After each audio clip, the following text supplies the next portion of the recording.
KBS 열린 토론.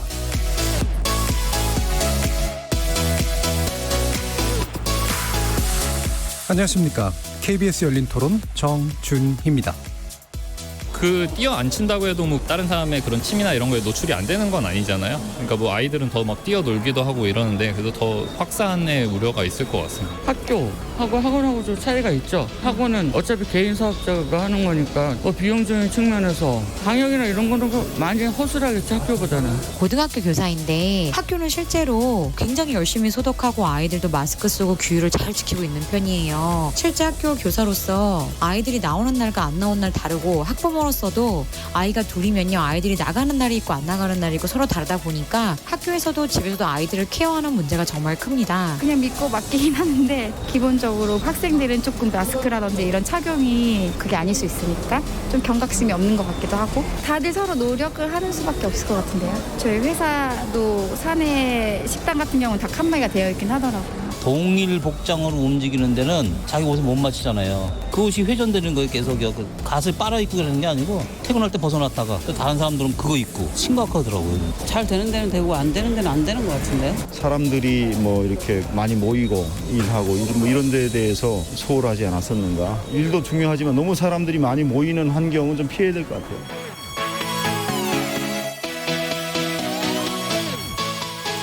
거리에서 만나본 시민들의 의견 어떻게 들으셨습니까? 오늘 0시 기준으로 신규 확진자가 38명 늘어났습니다. 이 가운데 37명이 수도권에서 발생해서 수도권 방역에 비상이 걸렸는데요. 이태원 클럽과 부천 물류센터에 이어서 종교시설 집단 감염 사례가 잇따르고 있습니다. 수도권은 앞으로 1, 2주간이 연쇄 감염의 고리를 차단하는 것 매우 중요한 고비가 될 것으로 보고 있는데요. 우선 경기도는 모임 자제를 유도하기 위해 집단 감염 위험이 높은 물류창고, 콜센터뿐만이 아니라 장례식장, 결혼식장 등에 대해서도 향후 2주간 집합 제한 행정명령을 내렸습니다. 교육부 또한 수도권 유치원과 초등학교, 중학교의 등교 인원을 전체 학생의 3분의 1로 줄이기로 했는데요.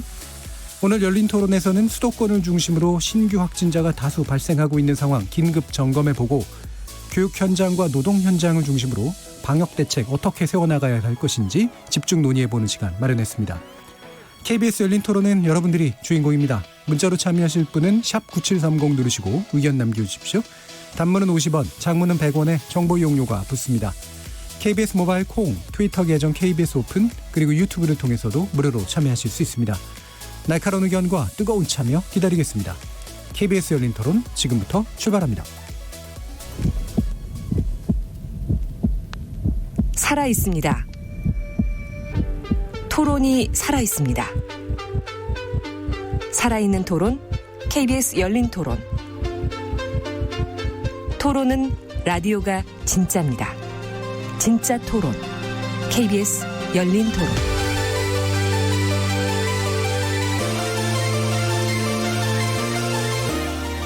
자, 오늘 토론을 위해 세 분의 전문가 모셨는데요. 먼저 감염병 전문가십니다. 가천대 길병원 감염내과의 엄중식 교수 나오셨습니다. 네, 안녕하십니까. 자, 그리고 공교육과 사교육 분야를 아우르는 교육 전문가시죠. 이범 교육평론가 나오셨습니다. 예, 안녕하세요. 노동자들의 건강을 함께 고민하고 대책을 내놓고 계시는 노동건강시민연대 박혜영 상임활동가 나오셨습니다. 예, 노동건강연대고요. 박혜영 활동가입니다. 안녕하세요. 네, 청취자 여러분의 다양한 의견도 부탁드리겠습니다.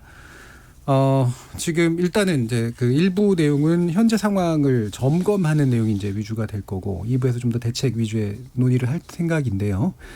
일단 수도권, 인구가 가장 많은 수도권을 중심으로 신규 확진자가 늘고 있는 상황 어떻게 보고 계시는지 엄승식 교수님께 여쭙겠습니다. 네, 지금 보이는 확진자 수는 30명 수준에서 계속 왔다 갔다 하고 있고, 그런데 문제는 상당히 많은 그 접촉자들이 늘어나고 있습니다. 거의 한 3,000명에 육박하는 그런 접촉자들이 계속해서 늘어나고 있는데, 최근에 확진되는 분들의 특징은 작은 규모의 클러스터에서 이제 유행이 일어나고 있는 특징이 있는데, 이분들이 생각보다는 동선이 굉장히 넓습니다. 그러다 보니까 접촉자가 굉장히 많이 늘어나는 그런 상황이고, 실제로 지자체나 중앙정부의 역학조사가 따라가기가 거의 불가능한 수준으로 확진자가 나오고 있습니다. 그리고 또 하나는 이분들 중에 꽤 많은 분들이 한 7, 8% 이상이 역학적 연결고리를 찾을 수가 없는 그런 확진자들이 늘어나고 있다라는 점이고 실제로 그런 측면에서 현장에서 이런 그 확진 환자분들을 진료하는 전문가들 또 이 예방의학 전문가들은 특히 이제 수도권 중심으로 해서 굉장히 많은 지역사회 전파가 일어난 것이 아니냐라는 추정을 하고 있어서 굉장히 좀 위험한 상황이다 이렇게 평가를 하고 있습니다. 예. 일단 이제 작은 범위이긴 하지만 그분들이 이제 이동 범위가 되게 넓어서 실질적으로 이제 감염 경로조차 이제 불분명한 경우들이 많다라고 하는 건데 지금 일단 확진자 수가 30명 선에서 계속 나오고 있는 것 자체는 많은 수는 아니잖아요. 근데 이제 위험도는 굉장히 높다라고 지금 보시고 계신 거죠. 네.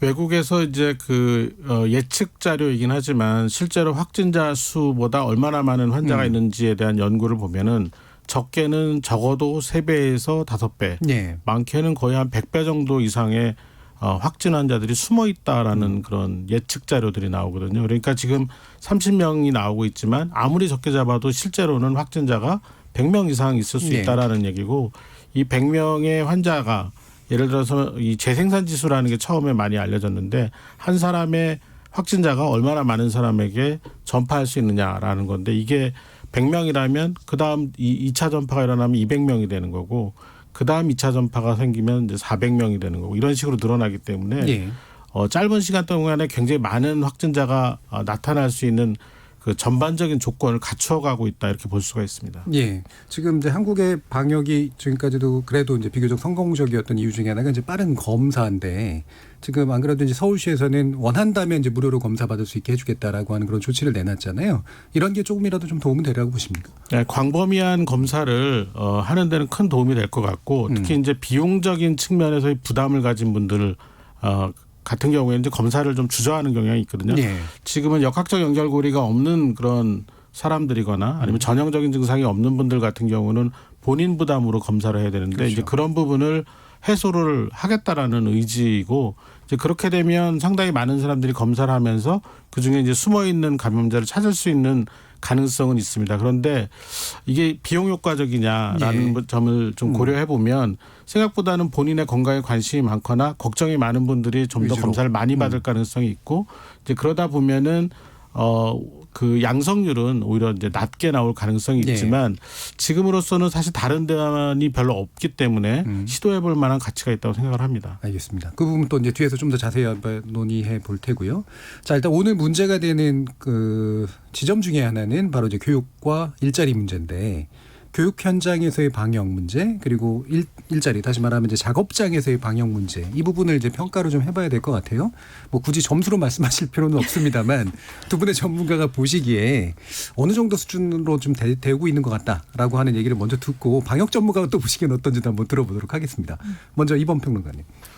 제가 교육 현장에 방역 점수를 매기기엔 적절치 않은 것 같습니다. 왜냐하면 제가 학교를 갈지를 못해요. 현직 교사도 아니고 학생도 아닌데 그런 신분인 사람이 지금 학교를 방문하는 것이 거의 금기시되어 있습니다. 그렇죠. 아무래도 민감한 시기다 보니까. 그러니까 저는 학교를 가보진 못하고 다만 이제 학교에서 근무하시는 선생님들의 이야기를 들어보면 학교에서 가장 이 방역 문제에 대해서 민감한 분들은 아무래도 보건교사일 거 아니에요. 보건교사가 지금 전국 학교에 한 85% 정도에는 배치가 되어 있는데 이분들 말씀을 들어보면 거의 빵점이라고 보시는 것 같아요. 그냥 이분들이 이제 그만큼 경각심을 가지고 민감하게 보시기 때문에 이제 박한 점수를 주는 것일 수도 있지만 실제 학교에 가서 보면 마스크를 잠깐 벗는다든지 또는 학생들이 뭐 오랜만에 만나서 반가우니까 거리 두기에 실패하고 가까이 가고 심지어 뒤엉켜서 장난을 치고 하는 사례들이 적지 않게 이제 눈에 띄기 때문에 근데 그걸 또 통제할 수 있는 인력은 사실상 이제 교사들인데 교사들이 학생이 있는 곳에 늘 함께 있을 수만은 없는 것이잖아요. 그러다 보니까 이분들은 굉장히 그 낮은 점수를 주고 계신 것 같더라고요. 또 우리가 이제 교육 현장이라고 했을 때 이제 학교만이 아니라 학원도 있지 않습니까? 이제 학교에서는 아직 이제 교사나 학생 중 확진자가 나온 사례는 있지만 학교 내에서 이제 전염된 사례는 아직까지 나오진 않고 있습니다. 그런데 학원은 벌써 몇 건 있었죠.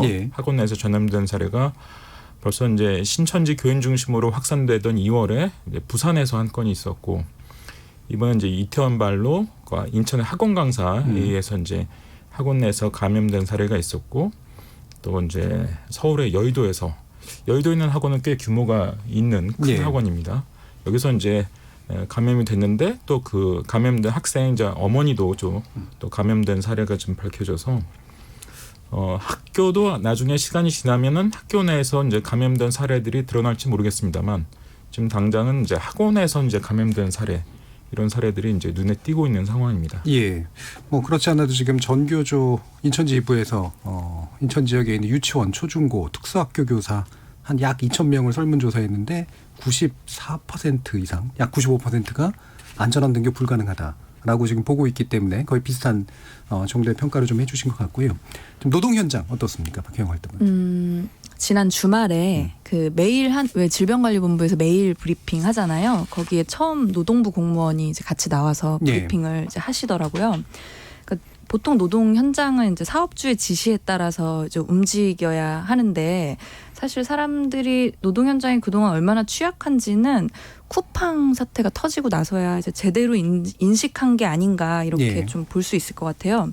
그리고 이제 5월 30일, 그러니까 지금 3일 전이죠. 30일에 처음으로 긴급재난 문자에서 사업주 방역 지침이 나왔는데요. 사실 코로나가 발생하고 130일 만의 일이었어요. 근데 이제 초창기부터 콜센터 등이나 뭐 밀집된 공간에서 일하는 노동자가 얼마나 위험한지 이제 지적이 돼 왔음에도 불구하고 그랬던 거죠.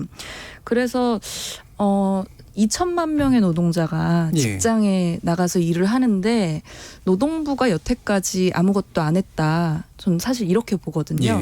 그래서 점수를 사실 주기조차도 뭐한 정도고 뭐 지난 주말에 노동부에서 처음 나와서 이제 대책을 이야기하는 걸로 이제 뭔가 시작되는 게 아닌가 하는데 너무 많이 늦은 감이 있죠. 그러니까 여러 가지 그 지난번에 콜센터 얘기부터 해서 이번에 쿠팡까지 해가지고 문제는 계속 지적됐는데 노동부가 사실상 구체적인 조치를 취하지는 못했던 상태다라고 보시는 거잖아요. 예, 뭐 노동부에서도 뭘 하긴 했는데요. 뭐 노동부 홈페이지 들어가 보면 사업주 방역 지침 같은 게 올라와 있어요, 홈페이지에. 근데 제가 이제 궁금해서 여러 기자분들한테 여쭤봤죠. 도대체 이 사업주 방역 지침이 어디까지 사업주에게 직접적으로 전달됐냐. 그리고 현장에서 사업주들이 실제로 이게 자기가 책임을 지고 해야 될 것이라고 인지하고 있느냐 이런 거를 이제 질문을 많이 했었는데 사실 아무도 그거에 대해서 대답을 못 하더라고요. 그러니까 뭐 노동부에서 방역 지침 8번 낸 거 정도 해왔던 거고 근데 이제 그 이태원 이후에 그 뭐 IT 업계라던가 이렇게 확진자들이 많이 늘어날 당시에 그때서야 처음으로 이제 확진자분들 중에 어떤 직업을 가지고 있는지 정도를 체크했다고 들었습니다. 그래서 사실 저희는 처음부터 역학조사할 때 직업 같은 거를 정확하게 체크하고 어떤 환경에서 일하시는 분들이 확진이 되고 있는지를 그러니까 분석을 해 두어야 나중에 예방을 할 수 있지 않을까 이런 이제 문제의식을 가지고 있었습니다. 뭐 이게 기자분들이 또 알 수 있는 내용이 그렇게 또 많지는 않을 것 같긴 한 주제이긴 한데요. 제가 개인적으로 경험해 보는 건 주로 이제 대기업들이나 큰 기업들을 이제 가니까 거기는 나름의 시스템들이 이제 굴러가고 있는 게 보이긴 하거든요. 그렇죠. 근데 큰 기업들은 그렇죠. 근데 그 밑에 있는 이렇게 가려진 기업들이 또 상당수가 있기 때문에 거기서 생기는 문제들이 좀 클 것 같습니다. 자, 그럼 엄중식 교수님이 방역 전문가로 보시기에 이 두 가지 핵심적인 이제 집합되어 있는 이 현장에서 어떤 문제들이 좀 있다고 보세요? 그러니까 이제 사회적 거리두기를 정리를 하고 생활 방역으로 넘어올 때 여러 가지 그 여러 분야의 전문가들이 모여서 실제로 이제 생활 방역을 어떻게 현장에서 만들어낼 거냐에 대한 그 협의가 있었는데 사실은 제가 보기에는 그 시간이 너무 짧았습니다. 그러니까 생활 방역과 관련된 여러 가지 지침이 나왔지만 실제로 그 지침 중에 우리가 할 수 있었던 실제 가능한 지침들은 개인 지침들, 그러니까 개인 위생과 관련된 지침들이죠. 그러니까 뭐 마스크 착용이라든지 손위생, 그리고 신체적인 거리두기 이 정도만 가능한 상황이었고 실제로 이런 방역을 하려면 하드웨어가 갖춰져야 되고 그리고 여러 가지 그 물품들이나 소모품들이 갖춰져야 되는 부분들이 있거든요. 특히 이제 거리두기와 관련해서는 실제로 뭐 간단한 예를 들면 일정한 공간에서 뭐 콜센터 같은 데가 그렇죠. 굉장히 많은 사람들이 집중적으로 모여서 일을 했고 쿠팡도 물류센터 안에서 좁은 공간에서 굉장히 많은 사람들이 일을 했는데 이 과정에서 실제로 안전하게 작업을 어떻게 해야지만 감염병 전파를 막을 수 있는지에 대한 고민을 아무도 안 했거든요. 그것들을 만들어내려면 결국 공간을 더 넓히든가 아니면 공간을 넓힐 수 없다면은 사람의 밀도를 줄이든가 뭔가 대책을 내놔야 되는데 이제 그런 고민이 현장에서 이루어질 시간이나 또는 검토할 그런 어떤 행정적인 명령이나 이런 것들 없이 그냥 생활방역으로 넘어갑니다 하고 그냥 넘어가 버렸거든요. 그러니까 그런 여러 가지 문제를 해결하지 못한 상태에서 실제로 생활방역이 이루어지고 사람들의 활동이 많아지고 접촉이 잦아지면서 어디선가 그런 것들이 증폭될 수 있는 공간에서 뻥 하고 터진 거죠. 예. 그게 이제 이태원 클럽이었고 그다음에 쿠팡 물류센터였고 그리고 이제 교회가 지금 되고 있는 거거든요. 근데 이런 데가 여러 군데 있을 겁니다. 지금 우리가 인지하지 못하고 있는 곳이 많기 때문에 실제로 이런 것과 관련해 가지고 이런 실제 시설이나 아니면 장비, 소모품 이런 것들 갖출 수 있는 그런 시간을 갖춰야 되고 그리고 그것과 관련돼서 이제 각 학교나 또는 직장들이 실제로 자기들이 쓸 수 있는 대응 매뉴얼 같은 걸 개발하고 그것들을 훈련하고 익숙해질 때까지 숙지할 때까지 시간 이런 것들을 충분히 벌 때까지는 사실은 사회적 거리두기를 좀 더 유지했어야 되지 않았나라는 아쉬움이 있는 거고요. 워낙에 지금 뉴노멀 얘기를 많이 하는데 그 뉴노멀로 넘어가는 게 그냥 말만 되는 건 아니거든요. 우리나라 학교 자체가 감염병 전파를 막을 수 있는 구조가 아닌데 거기서 방역 지침을 아무리 지키라고 한들 그게 잘 안 될 수밖에 없는 거거든요. 그러니까 이제 그런 좀 심도 있는 고민이 정말 모자라지 않았나라는 생각을 합니다. 이게 이제 사회적 거리두기를 이제 모이지 말라라는 형식으로 이제 했을 때는 그나마라도 이제 가능성이 높았는데 생활방역으로 갑자기 전환이 되면서 모인데 잘 모여라라고 하는 정도 수준으로는 안 된다라는 이제 그런 말씀 주신 거잖아요. 지금 학교에서 보면 제가 종종 보도되는 것들을 보면 급식장에 뭔가 벽도 세우고 이런 식의 노력들이 하는 거는 보이긴 했는데 근본적으로는 지금 지적해 주신 것 같은 문제들이 있고 핵심적으로는 결국은 이제 자가진단 위주의 시스템일 수밖에 없다라고 하는 부분을 지적을 하더라고요. 이 부분은 어떻게 보세요, 이번 평론가님? 지금 언급하신 자가진단과 관련해서 벌써 이제 이런저런 문제들이 드러나고 있죠. 예. 대표적으로 이제 학생들이 등교 전에 이제 자가격리 사이트에 이제 접속을 해서 자기가 이제 어떤 증세가 있는지 또 최근 2, 3일 사이에 확진자들의 동선과 겹치는 건 없는지 그리고 자기나 자기 가족이 해외여행을 다녀오거나 또는 가족 중에 자가격리 대상자가 혹시 없는지 이것들을 체크하게 돼 있는데 어저께 서울의 사이트가 한 1시간 반 정도 동안 이제 접속 장애가 있었죠. 오늘은 또 경기도에서 2-3시간 정도 오전에 또 접속 장애가 있었던 모양인데 그러다 보니까 이제 이 접속이 안정적으로 되지 않는다 이런 불만들도 이제 제기되고 있고 학생들 얘기를 들어보니까 이 증세를 입력하게 되는데 이제 발열 같은 거는 그래도 체온계를 재서 몇 도 이상이다 이게 정확하게 입력할 수 있는데 두통 같은 거는 내가 지금 이게 두통이 있는 건지 없는 건지 그렇죠. 학교 가야 돼서 두통이 생긴 건지 이것도 애매할 뿐만 아니라 가벼운 두통도 내가 이제 있다라고 입력했을 때 혹시 그로 인해서 괜히 등교하지 말라는 판정이 나올까 봐 사소한 거는 그냥 없는 것처럼 표기하게 되는 경우들도 있다는 거죠. 그러니까 실제 현장에 보면 역시 시스템을 갖춰도 결국은 이제 자기가 스스로 판단해야 되는 이런 상황에 처했을 때 전문가 마냥 그렇게 이렇게 확실하게 판단하기 어려운 이런 경우들도 적지 않다. 이런 것들이 이제 지금 드러나고 있는 상황이죠. 예. 그럼 이제 더불어서 이제 아까도 지적해 주셨던 것처럼 사교육 현장은 더더욱이나 지침을 내리기도 안 좋고 지침을 지키는 걸 점검하기도 안 좋은 이제 그런 상태다라고 짐작할 수밖에 없는데요. 어떻습니까? 지금 현실이라고 하는 게. 사교육계에서는 이제 진작부터 정부에서 다른 많은 업소나 이런 데서 하는 것처럼 출입할 때 이제 정기적으로 체온을 체크하게 하고 그리고 이제 마스크 착용을 의무화시키고 또 일정 수준 거리를 두게 하고 이런 지침을 이제 꾸준히 내왔는데 사실 아까 말씀드렸던 부산, 인천 그리고 이번에 이제 서울, 여의도 등에서 마스크를 이제 잠깐 벗었거나 등등 이런 와중에 이제 심지어는 마스크를 벗었는지 여부가 불확실한 와중에 어쨌든 또 확진이 되는 감염이 되는 이런 사례들이 이제 드러났거든요. 근데 이 학원의 경우에는 정부가 별도의 인력을 동원해서 이렇게 점검을 하지는 못한다 할지라도 학부모들이 알아서 좀 감시하는 이게 아름아름으로 돼 있는 것 같아요. 학부모들이 자기 자녀를 보내지만 또 불안해하면서 보내는 상황이란 말이에요. 그렇기 때문에 혹시 학원에 들릴 일이 있거나 또는 이제 아이를 학원에 데려다 줄 때 또는 데리고 올 때 관찰을 많이 하시는 것 같아요. 예. 그래서 저 학원에서는 뭐 체온 점검 지침을 잘 안 지킨다든지 또는 거리두기가 잘 안 되거나 강사가 마스크를 벗고 있다거나 이럴 때는 학부모들이 교육청 같은 곳에 꽤 연락을 하신다라고 합니다. 예. 그래서 사실 뭐 공식적인 인력 파견을 통해서 그 점검하는 것은 지금 물론 잘 안 되고 있지만 이용자인 학부모들이 나서서 좀 학원 같은 경우에는 그래도 좀 관리가 되게 하는 이런 측면이 있는 것 같습니다. 예.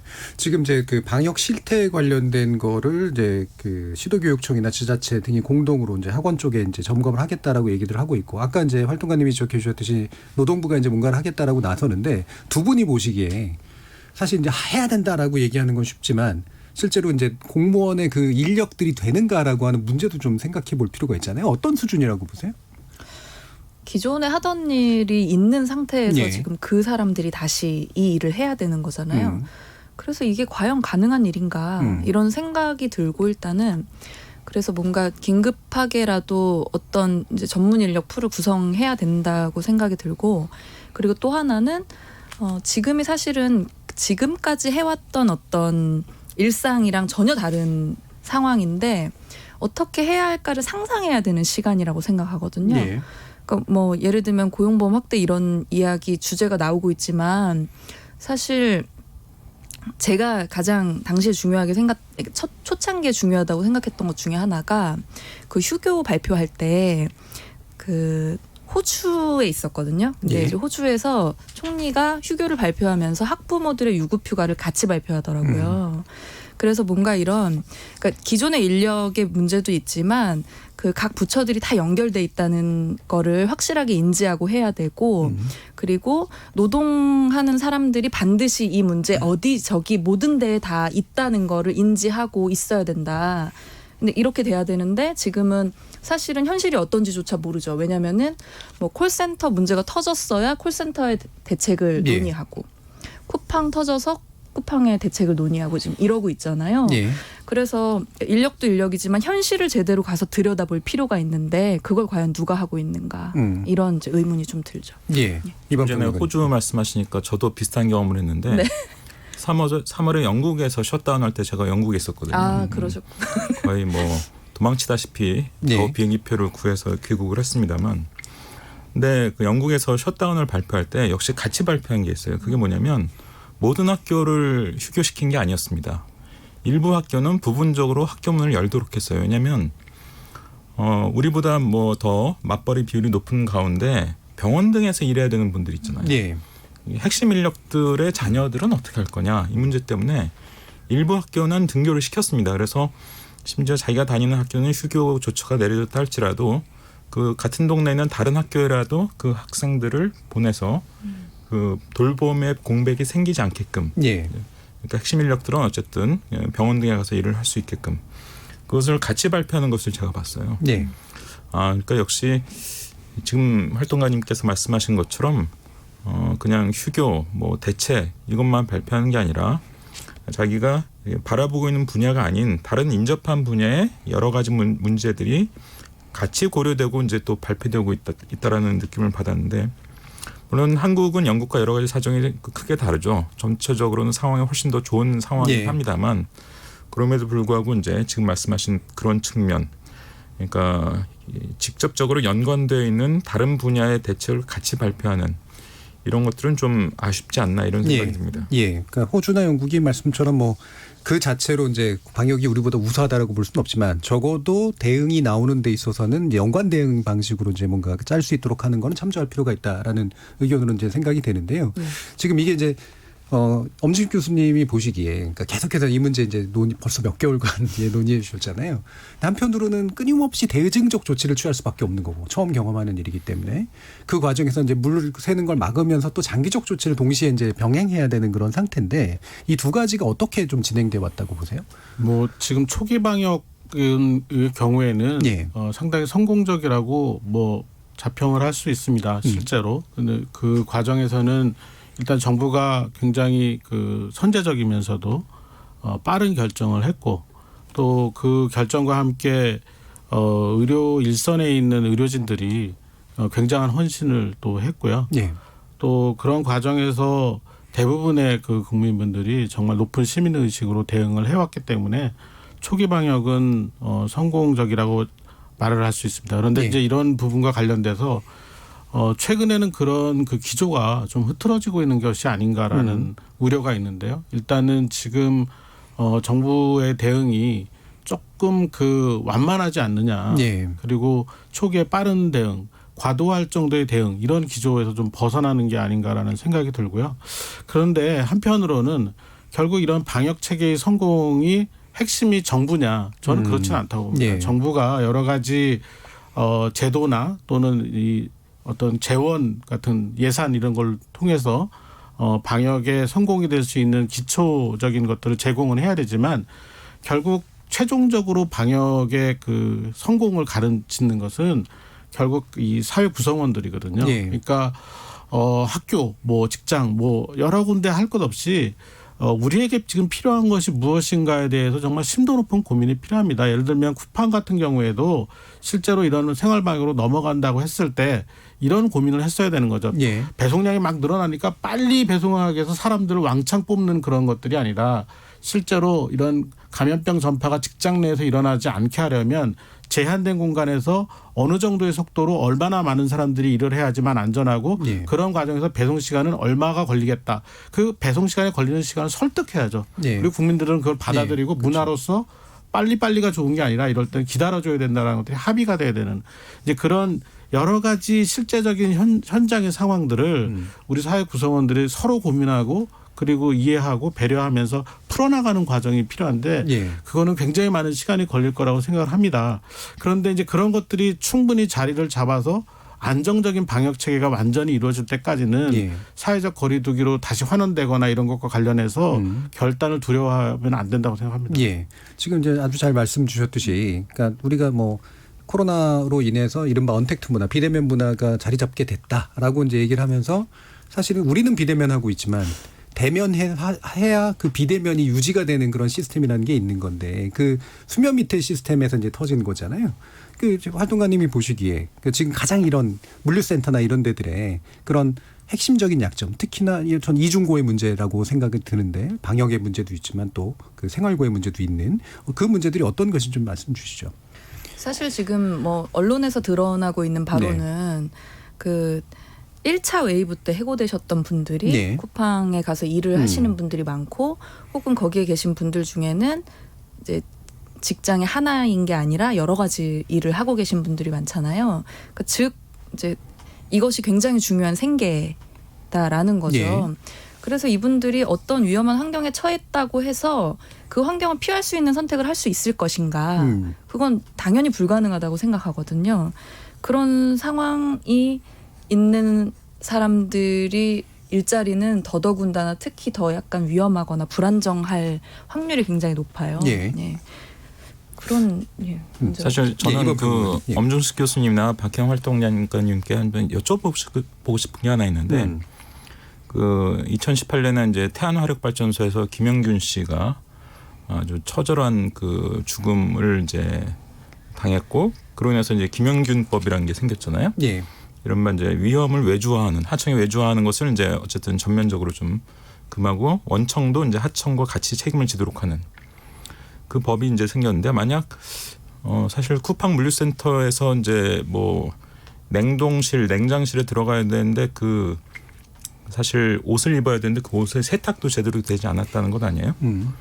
그러면 가칭 쿠팡법을 만들면 어떤 조치를 할 수 있을까요? 지난번에 이제 산업안전보건에 관련된 걸 다루긴 했는데 보니까 문제가 바로 그거더라고요. 네. 예. 그러니까 위험이라고 인지된 것 중에 감염에 대한 위험은 그 법에는 인지가 안 돼 있는 없습니다. 거죠. 예, 맞아요. 지금 뭐 산업안전보건법이 굉장히 이제 제조업 사업장 중심으로 많이 구성이 돼 있어서 이번에 이제 그 1차 웨이브 터지고 나서 보건의료 노동자들은 어떻게 안전함을 획득해야 되는가 이런 이제 법을 좀 산업안전보건법을 중심으로 해서 좀 봤는데 뭐가 없더라고요. 예. 예. 근데 보통 이제 사업주의 의무거든요. 위험을 예방하는 것 자체가 사업주의 의무고 김용균법 이후에 이제 김용균법이 시행된 이후에는 그게 원청이건 하청이건 상관없이 그 공간을 원청이 지배하면 원청이 책임을 져야 하도록 되어 예. 있어요. 근데 사실 저는 이번에 그 코로나 문제도 그런 식으로 접근해야 되지 않는가 이런 생각을 하고 있는데 예. 언급이 안 되고 있었죠. 그동안은. 예. 그래서 이제 뭐 그래서 노동부가 더 나서야 된다 이런 얘기도 사실 있어요. 왜냐하면은 사회적으로 별로 그 문제에 대해서 이야기가 잘 되지 않고 있기 때문에. 예. 근데 더더군다나 가장 위험한 일을 하시는 분들이 보통은 하청이거나 일용직이시기 때문에 그리고 또 아주 디테일하게는 이런 문제도 있는데요. 뭐 반도체 공장에서 원청 직원 한 분이 확진이 돼서 이제 자가격리에 들어갔어요. 근데 그거 하청 노동자들은 그냥 일을 하신 거예요. 예. 근데 하청 노동자들이 생각하기에는 분명히 원청 이제 그 정규직은 자가격리를 시키네? 우리는 그냥 일 시키네? 이제 예. 이렇게 생각하신 거죠. 근데 나중에 알고 보니까 회사에는 이제 오지 않으셨고 그 이제 확진자를 만났던 분이어서 격리된 건데 예. 이걸 하청 노동자들한테 아무도 설명을 안 한 상태로 너무 불안해하고 계셨던 거예요. 그럴 수 있었겠네요. 그래서 제보 전화가 이제 많이 왔어요. 분명히 확진자가 있는데 하청 노동자는 일 시킨다 이런 식으로 예. 불안해하시는 거죠. 그러니까 뭔가 원하청 간의 소통이 일제 안 되고 있고 그리고 뭐가 사업주의 의무인지조차도 지금 되게 헷갈리는 와중에 그리고 뭐 심지어는 원청이다 하더라도 제대로 이제 돼 있지 않은 회사들도 많을 뿐더러 그러니까 엉망진창이에요. 그냥 예. 그런 상황이라고 이제 보고 있는데 사실은 코로나가 터진 후 이제 130일이 지났잖아요. 130일 동안 그러면 진짜 노동부는 뭐 했나 이런 질문을 계속하게 되는 거예요. 예. 그리고 산업 안전에 관련된 그 법령을 만들 당시만 해도 이제 말 그대로 제조업 중심의 예. 그러니까 전통적 산업재해 문제를 다룰 수밖에 없었던 것. 뭐 그것만으로도 일정한 진보긴 하지만 예. 바로 이 사태 때 지금 마침 이게 터진 거지 않습니까? 보시기에 아마도 당연히 동의하실 거라고 생각이 드는데 이런 산업 안전의 문제에 이런 감염병의 문제에 포함돼야 된다라고 생각하시나요? 그래서 저는 뭐 이 방면의 전문가라고 볼 수는 없는데 예. 전반적으로 뭐 감염병뿐만이 아니라 실제 뭐 여러 가지 만성병이나 뭐 이런 급성기 병 질환과 관련돼 가지고 관련된 여러 가지 조항들이 굉장히 그 제대로 되어 있지 않죠. 네. 이번에 생활방역 지침에서도 첫 번째가 뭐냐면 아프면 3, 4일 집에서 쉰다입니다. 그렇죠. 그런데 아프면 아프면 집에서 3, 4일 누가 쉴 수 있게 해주냐는 거죠. 네, 저도 아무도 아무도 그거를 허락하지 않는 그 네. 문화거든요. 예. 그런 것조차도 그러니까 방역 지침의 첫 번째부터 지키기가 어려운 그런 상황이라는 거기 때문에 이제 그런 측면에서 뭐 코로나19가 뭐 또 다른 어떤 새로운 것들을 이 부분에서도 만들겠지만 적어도 그런 기초적인 방역 지침을 지킬 수 있는 그 거리두기, 아프면 쉬고 이런 것들을 지킬 수 있는 법적 조항이 예. 만들어져야 된다고 생각합니다. 예. 뭐 21대 국회 이제 뭐 조만간 개원을 앞두고 있습니다만 바로 이런 부분이 뭐 집중적으로 논의돼야 될 그런 내용이 아닌가 싶은데요. 또 한 가지 좀 짚어주셨으면 하는 게 지금 여성 노동자가 코로나19로 인해 해고 1순위로 떠오른다라는 말이 있어요. 실제로 그렇습니까? 뭐 라디오에 사연이 많이 나오더라고요. 예. 뭐 아이가 학교를 못 가는데 맡길 부모님은 없고 예. 뭐 실제로 이거는 당사자가 직접 겪는 고충이고 그리고 회사에서도 인력을 이제 감축해야 되는데 그럼 저 사람이 지금 약간 그런 상황인 것처럼 보여. 예. 그럼 이제 정리하는 거죠. 그런 소문들이 여기저기 떠돌고 있고 어딘가 라디오에서 나오고 있고 여성노동상담센터들에는 들어오고 있는데 예. 그러니까 이게 집단화되거나 사회 문제화되지 않고는 있는 상황이에요. 근데 사실 IMF 때도 비슷한 일들이 있었잖아요. 그때도 이제 한참 지나서 이런 상담들이 되게 많았다. 나중에 해고된 사람들을 보니까 여성 노동자가 많더라. 이제 이런 예. 이야기들이 나오는데 좀 선제적으로 대응을 해야 되지 않을까 이렇게 생각하고 있습니다. 그럼 이 부분은 아직까지는 소문이나 일부 확인된 제보 정도일 텐데 네. 실제로 현재 법령 체계나 이런 거상 특정 성별에 대해서 체계적으로 배제하는 해고가 가능한 상태인가요? 당연히 불가능하죠. 그렇죠. 남녀고용평등법이 이제 존재하고 있고요. 근데 저희가 사실 제가 이제 공인노무사이기도 하고 노동법을 뭐 공부를 많이 하고 있지만 항상 현실에서는 하나도 안 지켜지는 네. 이제 문제가 심각하기 때문에 법을 이야기하기 민망한 경우들이 굉장히 많습니다. 그러니까 실질적으로는 법을 지키는 척하지만 네, 그걸 피해갈 구멍들은 여전히 엄청나게 많다. 네, 이거죠. 그럼요, 많고. 네, 아주 그쪽 분야로는 또 많이 이렇게 발달이 돼 있잖아요.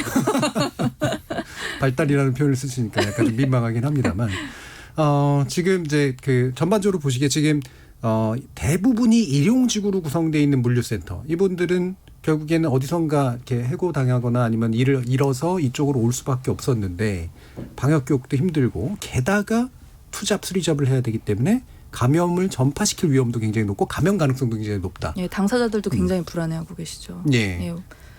그 분들을 이제 어떻게 해야 되느냐가 이제 여러 가지 관점이 있을 텐데 저는 이제 또 방역 전문가가 아니기 때문에 예.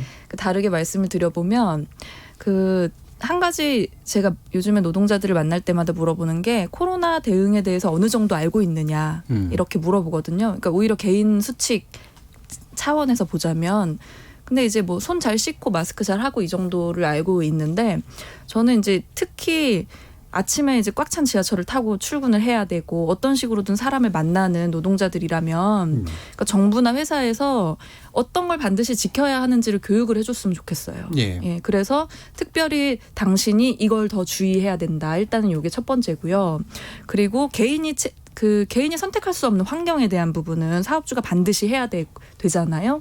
그래서 이제 3일 전에 그 긴급 재난 문자가 그 핸드폰에 도착했을 때 사실 그 전부터 계속 도대체 왜 사업주한테 이걸 지키라는 말을 못하냐. 사업주가 도대체 뭔데 왜 못하냐 이런 질문을 계속 그동안 해왔거든요. 그래서 너무 반가웠고 저는 이걸 온 국민이 다 계속해서 알았으면 좋겠어요. 그러니까 사업주가 이런 걸 반드시 해야 하는 건 사업주의 책임입니다라는 걸 계속 끊임없이 이야기해야 그러니까 자기의 환경을 선택하거나 구성할 수 없는 사람들이 조금 더 그러니까 이게 불합리함을 알고 더 이야기할 수 있다거나 개선을 요청할 수 있다거나 하는 여지들이 생기지 지금은 사실 사업주가 방역의 주체다 이런 의식조차 사실 없는 상황이기 때문에 뭐 고용 형태 를 이제 불문하고 그런 데다가 고용 형태가 사실은 불안정하다는 얘기는 그만큼 노동 환경도 다 안 좋을 확률이 굉장히 높거든요. 그래서 긴급하게 이제 실태 조사를 빨리 해야 된다고 봐요, 저는 정부가. 그러니까 어디에 어떤 사람들이 얼만큼 모여 있는지 사실 아마 이번에 쿠팡 사건 터지고 나서야 거기 창고 하나에 일용직이 2,500명이나 있었다는 걸 안 사람들이 저는 굉장히 다수일 거라고 생각해요. 근데 그만큼 사회적으로 어떤 일자리가 어떻게 됐는지 모르고 이제 서로 사는 거고 많이 가려져 있으니까 이 기회에 좀 드러내보자. 그래서 위험할 때는 어려운 사람들이 훨씬 더 어렵다는데 도대체 그 지점이 뭔지 제대로 들여다보자. 이런 걸 한번 했으면 좋겠습니다. 예, 알겠습니다. 뭐 뒤에 관련된 얘기 대책 측면에서 또 다른 선생님들 얘기를 더 나중에 들어봐야 될 것 같고요. 그래서 이어지는 후반부 토론회에서는 맨날 2주를 얘기한 지가 벌써 몇 달이 된 것 같긴 합니다만 코로나19 방역의 변곡점이라고 얘기되는 그러니까 2차 웨이브가 올 것이냐 말 것이냐의 문제에 대한 그래서 교육현장과 노동경제 방역 문제의 대책 중심의 논의를 한번 진행하도록 하겠습니다. 전반부 토론 여기서 마무리하겠습니다. 여러분께서는 KBS 열린 토론과 함께하고 계십니다. 자, 그러면 지금 청취자들께서 보내주신 의견들이 좀 있는데요. 정의진 문자캐스터 불러서 한번 들어보겠습니다. 정의진 문자캐스터. 네, 코로나19 방역에 대해 청취자 여러분이 보내주신 문자 소개해드리겠습니다. 먼저 문자로 777 하나님. 저는 화성시청 근처에서 일하는 건설 노동자입니다. 여기 현장은 코로나19 방역과는 거리가 멉니다. 특히 식당을 예로 들면 노동자가 2,000명가량 되는데도 테이블 하나에 8명씩 앉아서 식사를 합니다. 또한 줄 서서 자율배식을 하고 나면 앉을 자리도 없는 상황이에요. 건설 현장 얘기는 언론 어디에서도 잘 다루지 않고 있습니다. 방역 사각지대에 있는 건설 현장에 대해 시급한 방역 대책이 필요하다고 생각합니다. 유튜브로 사막의 푸른 늑대님. 생활 방역을 중단하고 다시 사회적 거리 두기로 돌아가야 합니다. 관공서에 가봐도 공무원들이 마스크를 잘 안 하고 있습니다. 마스크를 하고 버스를 타라고 해도 막무가내로 마스크 없이 타려는 사람들이 있습니다 해주셨고요. 문자로 오윤재님. 종교계는 물론 집합의 형태를 갖게 되는 분야에서는 방역에 대한 개념을 충분히 이해해야 합니다. 신앙 활동이 감염 확산으로 이어지고 기업의 수익 활동도 감염 확산의 원인이 돼서는 안 됩니다. 지금은 자발적 방역이 중요한 때입니다. 유튜브로 라팡님. 수도권 확진자가 증가하고 있는 상황에서도 새롭게 나오는 대책들 대부분은 권고사항에 불과합니다. 방역에 한계가 있을 수밖에 없다고 생각합니다. 문자로 장호민님. 코로나 바이러스는 절대 평등하지 않습니다. 감염 초반에는 평등해 보일 수 있지만 갈수록 빈부격차가 벌어지고 있습니다. 취약한 계층에 대한 방역 대책이 우선돼야 합니다라고 보내주셨네요. 네, KBS 열린 토론. 이 시간은 영상으로도 생중계되고 있습니다. 유튜브에 들어가셔서 KBS 1라디오 또는 KBS 열린 토론을 검색하시면 지금 바로 토론하는 모습 영상으로 보실 수 있습니다. 지금 방송을 듣고 계신 청취자 모두가 시민 농객입니다. 계속해서 청취자 여러분들의 날카로운 시선과 의견 보내주세요. 지금까지 문자캐스터 정의진이었습니다. 토론이 세상을 바꿀 수는 없습니다. 하지만 토론 없이 바꿀 수 있는 세상은 어디에도 없습니다.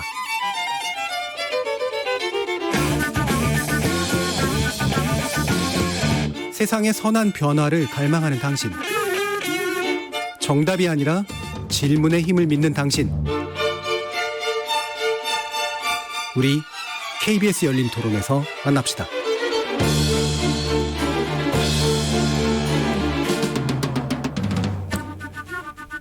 KBS 열린 토론, 교육 현장과 노동 현장의 코로나19 방역 제대로 이루어지고 있는지 함께 논의해보고 있는데요. 노동건강연대 박혜영 상임활동가, 이범 교육평론가, 그리고 가천길병원 감염내과의 엄준식 교수와 함께하고 계십니다. 토론 주제 관련해서 질문이나 건의하고 싶은 의견 있으시면 언제든 보내주십시오. 프로그램에 적극 반영하도록 하겠습니다. 여러분이 열린 토론의 주인공입니다. 자, 2부에서는 이제 대책 위주의 논의가 되긴 하겠습니다만 일단은 우리가 또 판단해 봐야 될 게 사실 이제 우리 초기 방역이 막 진행될 때만 해도 뭔가 이렇게 잡히면 조만간 끝날 거야라는 그런 어떤 희망 섞인 관측들이 있었지만 아마 지금 드러나고 있는 건 이건 뭐 오래 갈 문제다라고 하는 건 거의 확실한 것 같고요. 다만 이제 뭔가 다시 한번 치솟는 그런 이른바 세컨드 웨이브라고 부르는 재유행 단계가 올 것이냐 말 것이냐 문제에 대한 전망이 일단 필요할 거로 보거든요. 엄식 교수님. 네, 사실은 이제 이게 코로나19의 그 역학적 특성이 밝혀진 이후로 뭐 거의 대부분의 전문가가 이 코로나19는 단기간에 절대로 끝나지 않는다. 네. 뭐 수년간 갈 수도 있다. 이런 예측을 대부분 했고요. 이제 그런 과정에서 이 방역을 얼마나 희생자를 최소화할 수 있는 그런 전략으로 가져갈 수 있느냐에 대한 고민을 많이 하면서 이제 지금까지 버텨온 건데요. 예.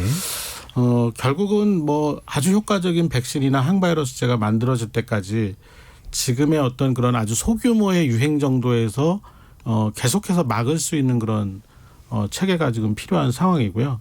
이제 그런데 그런 것을 만들어내기 위해서는 결국 사회 전체가 변해가야 되는 예. 그런 문제들이 같이 가야 되는 거거든요. 그러니까 너무 어려운 문제들을 저희가 지금 숙제를 하고 있는 거죠. 굉장히 어려운 시기를 보내고 있는 그런 상황인데 이거는 뭐 자꾸 말씀을 드리지만 뭐 정부 쪽 또는 의료 쪽만 해서 되는 문제는 절대로 아니고 실제로 이제 이 우리 사회를 구성하고 있는 모든 분들이 다 같이 지혜를 모아야 되고 특히 그 중에서도 뭐 소외되거나 아니면은 어떤 형태로든 이제 취약한 계층이나 지역을 최대한 보호할 수 있는 예. 장치를 자꾸 만들어 가야 되거든요.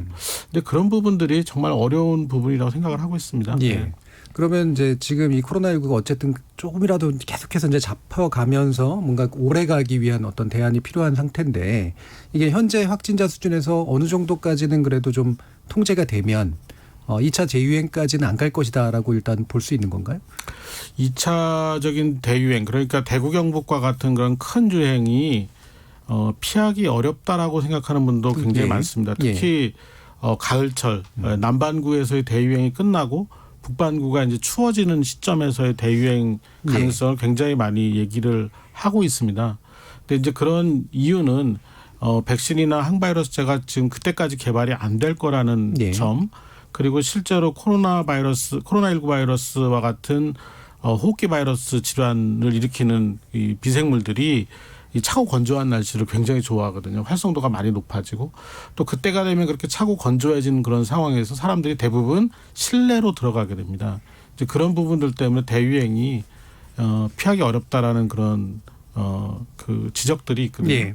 그러니까 결국 그 전에 우리가 뭔가를 만들어내야 됩니다. 그러니까 그 정도 대유행은 안 생기도록 사회의 체계나 아니면 여러 가지 방역에 필요한 시설, 장비 이런 것들을 다 준비를 하고 또 실제 이 현장에서 이제 가동이 되도록 해야 되는 문제들이 있는데 그게 불과 2, 3개월 남아 있는 겁니다. 예. 그래서 좀 더 적극적인 논의가 필요하다고 보는데 그중에서도 제일 중요한 게 뭐냐라고 얘기를 한다면 결국은 물리적으로 거리를 어떻게 잘 둘 것이냐 이 부분을 정말 기존의 어떤 그 생각을 벗어난 범위까지도 좀 고려를 해야 된다는 거죠. 예. 집에서 일할 수 있는 사람들은 다 집에서 일을 할 수 있도록 시스템을 싹 바꿔야 되는 거고 그다음 그 모여서 일을 해야 된다고 하더라도 그 모여서 일할 때 안전하게 할 수 있는 방법이 무엇인가를 현장에서 다 만들어내야 되고 그것들이 필요하다고 하는 데 들어가는 비용 이런 것들을 어떻게 해결할 것인가에 대한 결정까지 다 돼야 된다고 생각을 하고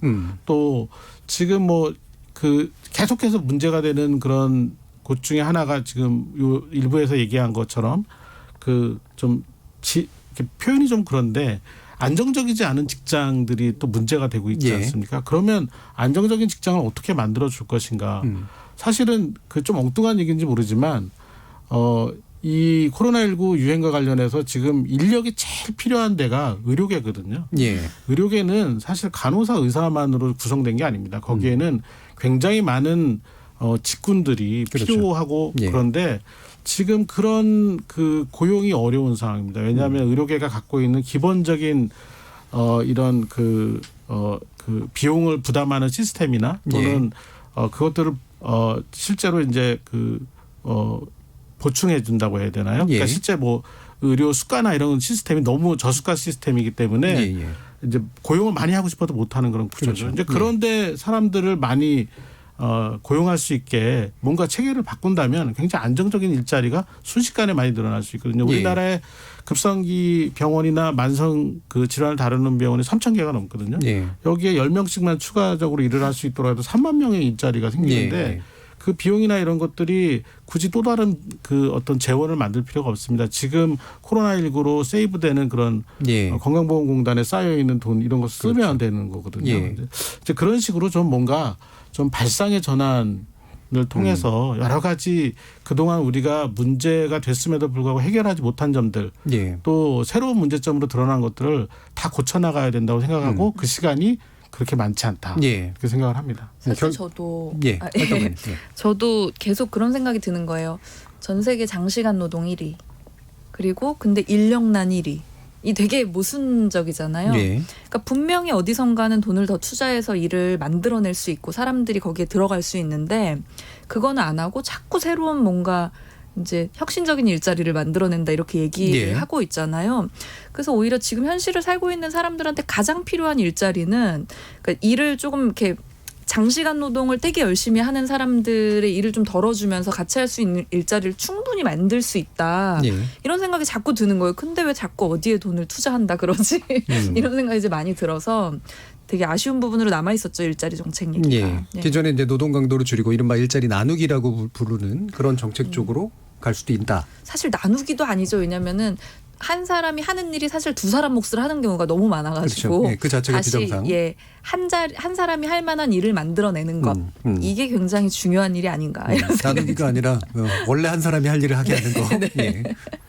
그러니까 정책 결정의 감수성의 문제인 거죠. 우리가 사회의 어떤 한 단면, 한 부분, 한 집단만 보고 정책을 결정하면 그러면 그럴수록 상대적으로 취약한 계층에 있는 분들 이런 분들은 그 정책을 적극적으로 펴면 수혜를 받을 수 있는 가능성이 있음에도 불구하고 점점 더 소외되고 이제 문제가 해결되지 않는 이런 상황에 빠지는데 사실 정부가 여건이 뭐 호락호락하지 않음에도 불구하고 학교를 열려고 지금 노력하고 지금 단계적으로 열고 있는 것도 사실은 그 문제 때문일 거예요. 관련된 직종. 그렇죠. 왜냐하면 학부모들 중에 뭐 둘 중에 하나는 이제 아이를 집에서 볼 수 있다 이런 학부모들도 계시지만 두 분 다 맞벌이로 일을 해야 되는 특히 이제 좀 소득이 낮은 이런 계층일수록 아이가 빨리 학교를 가줬으면 학교 문을 열었으면 하고 바라는 경우가 많거든요. 근데 이런 분들의 목소리는 상대적으로 잘 안 드러납니다.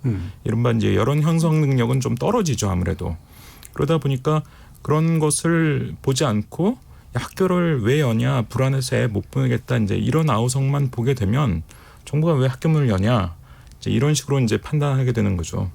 하지만 지금 예를 들면 뭐 학교는 문을 닫았는데 학원을 왜 문을 여느냐 뭐 이런 불만 얘기하시는 분들이 있는데 다른 각도에서 보면 우리나라에서는 학원을 보내지 않거나 보내지 못하는 분들도 굉장히 많습니다. 초중고별로 비율은 다르지만 사교육 참여율이 제로인 사교육을 전혀 안 시키는 그런 그 집단도 상당수 존재해요. 대체로 이제 소득계층이 낮고 이제 좀 아이를 돌보기 좀 어려운 여건에 있는 학부모들이 많죠.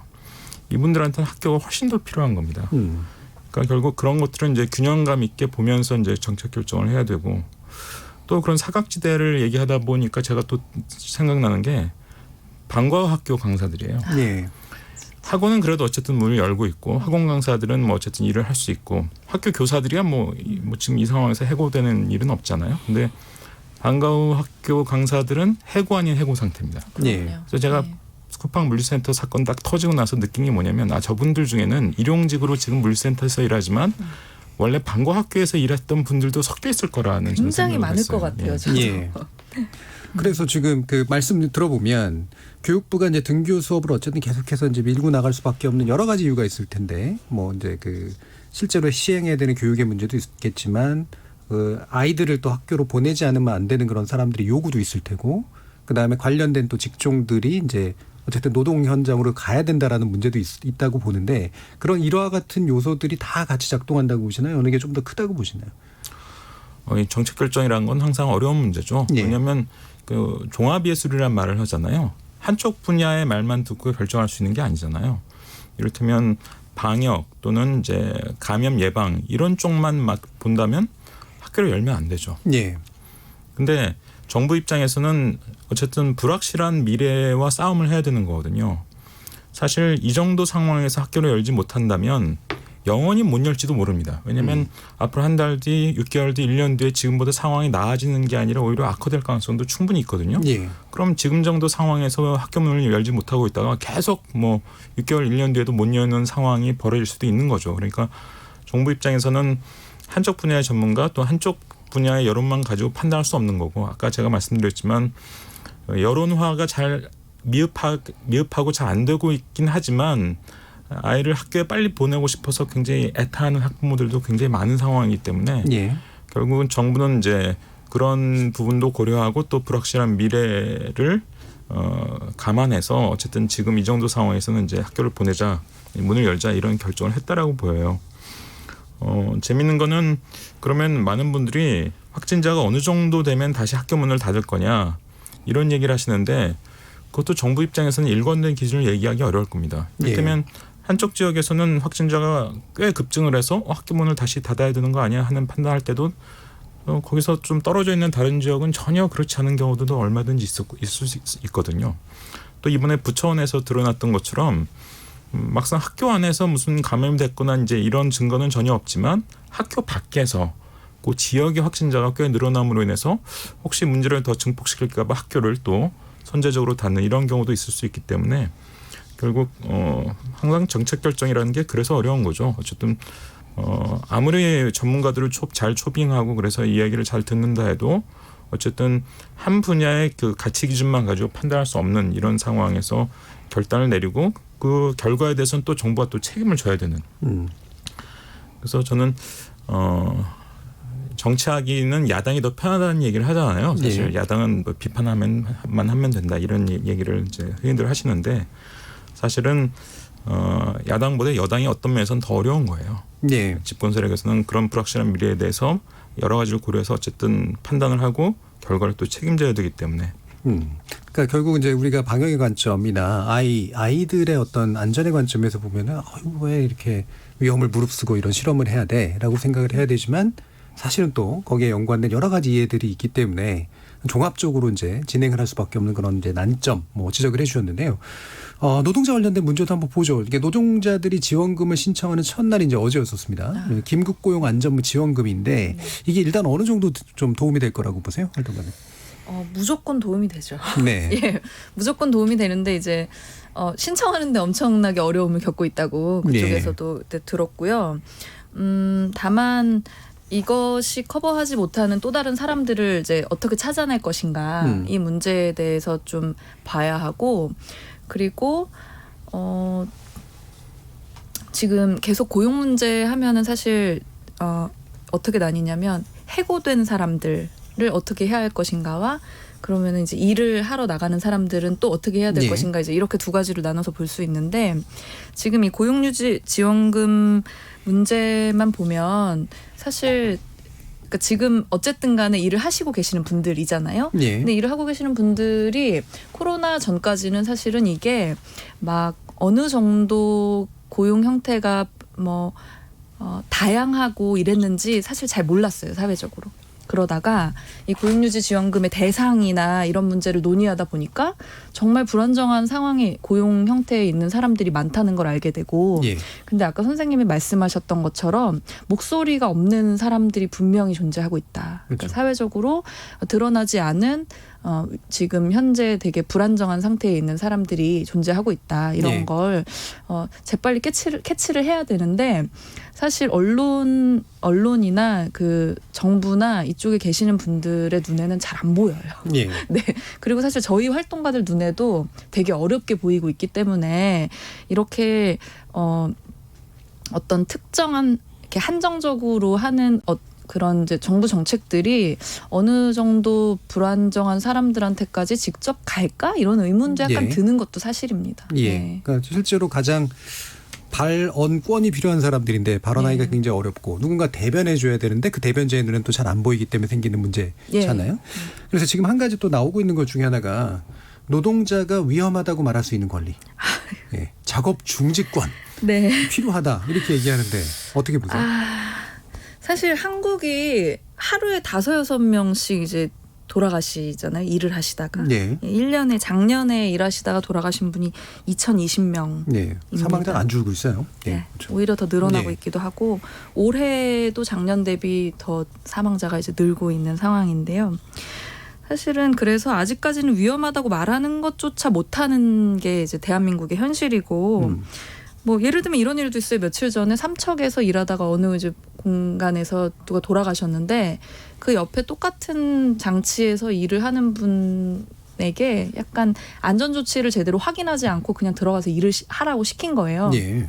사람이 죽었지만 일을 해라. 근데 이제 일을 하시다가 이제 항의를 하시게 되는 이런 일이 있었어요. 예. 그러니까 사실은 옆에서 일을 하시는 분이 돌아가셨어도 그냥 참고 일을 해야 됐던 아주 기나긴 역사가 사실 있는 나라인데 이런 상황에서 코로나 역시도 마찬가지죠. 이게 나에게 얼마나 위험할지 내가 감염될지 이런 불안함이 있지만 사실 해고 위협 이게 이제 더 크게 다가오는 분들이 이제 많으신 거죠. 그런 분들이 이제 훨씬 더 위험한 공간에서 보통 일을 더 하시는데 위험의 외주화라고 표현되는 이제 그런 상황에서 일을 하시는데 이런 분들이 이제 말을 못 하시는데 사실은 이것은 아주 복합적인 문제라서 그냥 단순하게 개인이 나 여기서 위험해 이러면 그만둬 뭐 이렇게 될 가능성이 굉장히 높잖아요. 그래서 그런 구조를 만드는 일이고 사실은 민주적이지 못한 관계를 회복하는 일이기도 하거든요. 그래서 단순하게 이제 작업중지권을 이야기하는 것으로 과연 될까? 특히나 한국처럼 노동법이 현실에서 존재하지 않는 나라에서 이런 이제 고민이 또 들기도 합니다. 물론 굉장히 필요하지만 또 현실적으로 고민할 것들이 굉장히 많은데 그죠? 그래서 너무 비민주적인 관계의 문제도 있고 그것을 사실 뒷받침해 주는 게 정부 정책이잖아요. 근데 그게 지금은 존재하지 않고 있다. 이런. 그러니까 누군가가 작업 현장에서 이제 사망을 하셨다면 그 사망의 원인 그 구조적인 문제가 제거되기 전까지는 이제 작업을 지속하지 말자라고 하는 것에 어떤 문제로 돼야 될 텐데. 네, 그렇죠. 네, 그리고 뭐 이런 것도 있어요. 그러니까 아주 위험한 상황에서 작업을 중지했는데 만약에 노동조합이 그랬다 이러면 막 손해배상도 청구하고 그렇습니다. 그래요. 그래서 굉장히 어려운 문제지만 사실은 개인이 할 수 있는 그런 위험하다는 말을 하기보다는 오히려 집단적으로는 가능하니까 그러니까 그런 협의회나 노동조합이나 이런 것들이 이제 현장에서 더 많아져야 되는데 이제 그런 것조차도 사실은 되게 하기 어려운 상황이라서 한국에서 직장 현실을 말하면 2020년 같은 느낌은 안 들어요. 산업혁명 초기 같은 느낌이 듭니다. 사실 그 얘기를 듣다 보면. 자, 그러면 이제 한 가지 더 짚어야 될 게요. 지금 이제 수도권 문제가 결국은 지금 상당히 좀 중요한데 아까 이제 엄주식 교수님 같은 경우에는 제가 이제 들으면 과감한 조치를 취해야 된다. 결국은 이제 강력한 사회적 거리두기로 돌아가는 판단을 내려야 될 필요도 있다라고 이제 지금 말씀을 주신 상태란 말입니다. 그것하고 관련해서 지금 이제 일단 집합금지 명령이 내렸던 이제 곳들이나 또는 특히 이제 뭐 이제 지금 서울, 인천, 대전 3개 지역의 클럽, 노래, 방, 영화관 이런 것들이 이제 이용될 때 신상 정보가 되면 QR코드를 찍어야 된다라고 했고 그다음에 이게 이제 확산될 그런 이제 시범 운영을 쳐서 확산될 그런 상태인데요. 이 부분에 관련된 찬성 논의도 있지만 또 반대 논의도 있다는 말이죠. 일단 이 부분에 대해서 엄지 교수 좀 얘기해 주시죠. 이제 QR코드를 활용하는 방법은 이제 두 가지 장점이 있을 것 같습니다. 네. 하나는 이제 확진자가 방문했던 곳이라면 이제 쉽게 이제 그 공간에 같은 시간대에 있었던 사람들을 확인할 수 있는 그러니까 역학적인 조사를 할 때 굉장히 빠르고 간편하게 할 수 있는 장점이 하나가 있겠고요. 또 하나는 이제 QR코드를 이용을 하게 되면 결국은 조금 드러내기 불편한 그런 장소는 안 가게 되는 억제 효과가 그렇죠. 존재할 것 같습니다. 그런데 문제는 사실은 이 QR코드를 이용을 한다는 거는 결국은 그 일이 터지고 난 다음에 얼마나 빨리 수습할지에 그렇죠. 대한 방안이거든요. 결국은 그 문제가 될 수 있는 공간에 사람들이 그 전파가 어려운 환경이 될 수 있도록 운영을 하는 게 오히려 더 먼저 선행돼야 됩니다. 그러니까 일정한 그 면적 공간을 기준으로 해서 그 공간에는 이 정도의 사람이 들어가는 것이 좋겠다라는 그런 어떤 그 과학적 근거를 가지고 출입자들을 통제할 수 있는 관리할 수 있는 그런 시스템이 먼저 이루어져서 그 안에서 확진자가 있더라도 전파가 잘 일어나지 않게 하는 그런 그 구조나 시스템이나 어떤 뭐 문화를 만드는 게 우선이 돼야 될 것 같고 그 다음이 QR코드라고 생각을 하거든요. 근데 지금은 문제가 터졌을 때 그 이후에 해결하는 방법 그러니까 뭐 이태원에서 그 클럽을 방문한 사람들을 다 알아내지 못했다라는 그런 문제점 때문에 일단은 이게 먼저 나오고 있는데 실제로는 그거보다 더 선행돼야 되는 것들이 존재한다라는 것이고요. 근데 이제 이런 것들이 이제 어찌됐건 근데 그 문제는 이런 겁니다. 결국에는 이런 정보들이 결국 개인정보인데 이런 개인정보들을 모으는 것들이 코로나19라는 상황 때문에 약간은 좀 일방적으로 진행이 되는 경향이 있거든요. 이런 부분에 대해서 좀 그 장단점 또는 어떤 취약한 문제가 생기지 않을지에 대해서 보다 조금 더 깊은 토론이 좀 필요하다고 생각을 합니다. 예, 이게 이제 이태원 클럽 문제 때문에 사실은 이제 뭐 제기됐던 거고 추적 가능하게 만드는 거는 필요하다라고 다들 느끼긴 하지만 이런 개인 신상 정보 유출의 위험성 물론 이제 폐기 처분한다라고 이제 정보는 나중에 시간이 지나면 이렇게 얘기를 하고 있지만 또 더 중요한 건 우선순위로 치면은 아예 이 현장에서의 방역이나 대책이 이제 훨씬 더 중요한 문제라고 보기 때문에 시간을 두고 이거는 좀 더 해결했어야 될 문제가 아닌가 이렇게 좀 의견을 주셨어요. 다른 분들은 어떻게 보세요? 지금 엄중식 교수님께서 이제 행동을 규율할 수 있는 그런 제도나 문화가 QR코드로 대표되는 이제 사후 대응책하고 이제 같이 가거나 오히려 선행해서 가야 되는 거 아니냐 이런 지적을 하셨는데 어쨌든 이 두 가지가 이제 병행돼야 되는 것은 확실한 것 같고요. 학교의 경우를 보면 물론 이제 학생들의 행동을 규율을 하는 것을 어떻게 할 것이냐 뭐 이걸 이제 보완을 해야 되겠지만 제가 이 KBS 열린 토론에 정확하게 2주 전에 한 번 또 나왔었는데요. 그때도 말씀드렸는데 지금 CCTV를 좀 학교 곳곳에 교실 복도 뭐 특별활동실 등에 설치하는 것을 좀 검토해야 될 것 같아요. 왜냐하면 만약 학교에서 어떤 확진자가 발생했을 때 가장 위험한 그 전파 대상군이 누구냐를 확인할 수 있는 방법은 CCTV밖에 없거든요. 근데 마침 지금 정부가 뉴딜이라는 정책으로 발표한 것 중에 보면 교실에 그 와이파이를 다 설치하겠다. 근데 이제 와이파이가 설치되면요, CCTV는 아주 쉽습니다. 그냥 바로 달 수 있죠. 그래서 평소에 이제 실시간 감정으로 쓰자는 게 물론 아니고 만약에 확진자가 발생했을 때 그 학생이나 이제 교사 또는 직원의 가장 지근거리에 있었던 특히 뭐 잠깐 마스크를 벗는 경우도 있을 수 있고 한데 누구냐를 밝혀내서 사후 대응을 제일 빨리 할 수 있는 그런 방법이 아닐까 하는 생각이 들고요.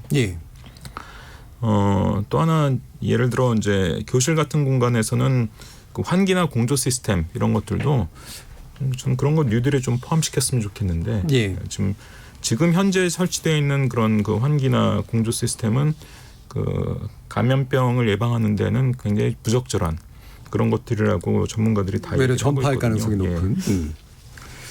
아까 그 박혜영 활동인가님이 말씀하신 것과 관련해서 제가 또 드리고 싶은 말씀이 그 결국 노동자들이 이제 그 직장에서 겪는 고충과 비슷한 고충을 이제 또 학부모로서 집에서 또 학교에서 이제 겪게 되는데 이른바 이제 가족 돌봄 휴직제, 휴가제 이런 것들이 있죠.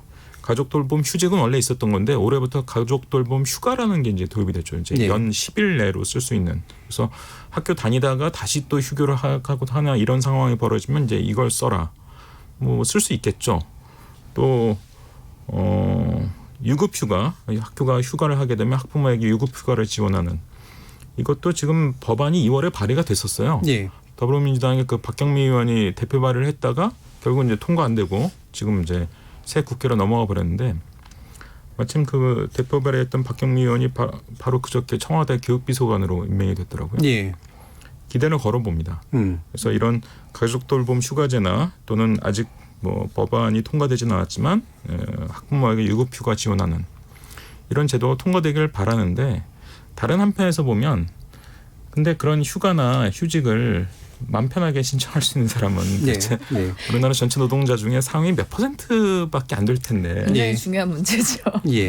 한편으로 이런 걸 해야 된다, 넓혀야 된다라고 주장하게 되면서도 다른 한편에서는 또 이게 이래봐야 또 얼마나 또 효과 있겠어 이런 약간 냉소 섞인 자문을 또 하게 되는 이런 상황에 처하는 거죠.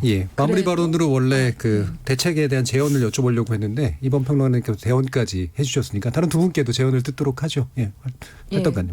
저는 아프면 3, 4일 쉬자가 현실화됐으면 좋겠다. 그러기 위해서 뭐 상병수당 얘기도 이제 진지하게 나오고 있지만 긴급하게는 그 지금 일하시는 분들이 실제로 쉴 수 있게 그러니까 질병 휴가 같은 거를 이제 서울형 유급휴가제 병가제도 이런 게 있거든요. 그래서 좀 본따서 질병휴가 같은 제도를 이제 보장하고 정부에서 이제 휴가비를 지원하는 형식의 제도가 있어야 된다 이렇게 생각하고요.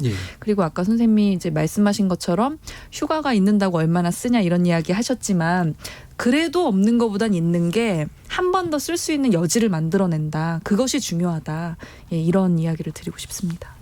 엄지식 교수님. 네, 저는 정부가 조금 다시 초기 방역 상황을 좀 되새겨서 좀 더 한 박자 빠르고 강력한 대응을 할 수 있는 그런 체계를 좀 다시 한번 점검을 해주셨으면 좋겠고 그다음 생활방역과 관련돼서 정말 많은 비용이 들어가고 많은 그 고민과 검토가 필요한 그런 상황이라는 거를 좀 인지를 하고 우리 사회 곳곳에서 그런 논의가 본격적으로 좀 이루어질 수 있도록 어떤 시작점이 좀 만들어졌으면 좋겠습니다.